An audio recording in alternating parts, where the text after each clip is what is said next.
जनता party double engine सरकार समय धान मंडी रे धान किणार एपरी अव्यवस्था केबे भी देखा जाई नथिला। वर्तमान सुधा हजार हजार क्विंटल धान मंडी रे पड़ी रही। मंडी रे धान उठी पारु नाही। गोटे मंडी को 2000 क्विंटल रु अधिक टार्गेट देई नथिबारु धान सप्ताह सप्ताह पड़ी रहउछि।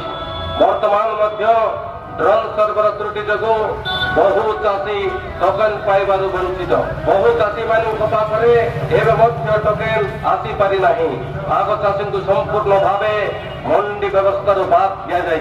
मंडी जोर जबरदस्ती अखावस्था निया जाउछि जहाद्वारा चाषी क्षतिग्रस्त होउछन्ति।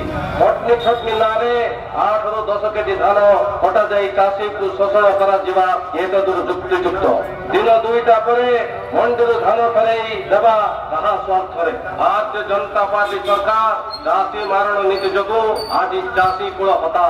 यार प्रतिवाद रे आगामी 13/1/2026 तारीख मंगलवार सकाळ 6 घंटा ठारू संध्या 6 घंटा पर्यंत विजु जनता नवरंगपुर जिल्ला रे 12 घंटिया चकाचाम आंदोलन डाकरा दैछि। तत्संगे संगे सेही दिन 12 घंटा समय रे हजार हजार चाषी जिल्लापाल ऑफिस घेराव करी सरकार को जवाब मागिबे।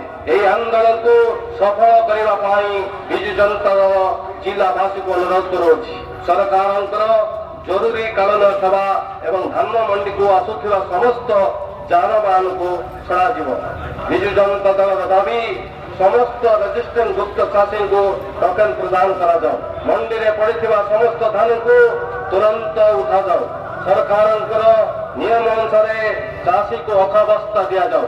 मटनी छटनी बंद करा जाओ। प्रत्येक मंडी दिन अति कम रे 4000 क्विंटल धान उठा जाओ। टोकन पाइथिबा चाषी धान मंडी फेरा न जाओ। चाषी शौचालय पीवा पानी विश्राम गृह व्यवस्था तुरंत करा जाओ। चाषी मानकर बल विजु जनता दल। चाषी मानकर बल विजु जनता दल।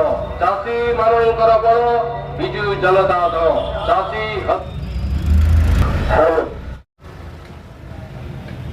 काली को स्ट्राइक कौन दुकान बजार बंद रही सब खोला थी सब खोला जीव। कौन दुकान बजार बंद हो ना खाली चकाजाम करी कलेक्टर पाखे जाई बा जिलापाल पाखे जाई दाबी करिवे। विजु जनता दल तरफरु डाकरा दिया जाउछि। आसंता काली 12 घंटा पर्यंत चका बंद रहिबो किंतु कौन दुकान बजार बंद रहिबो नहीं सब खोला रहिबो। धन्यवाद।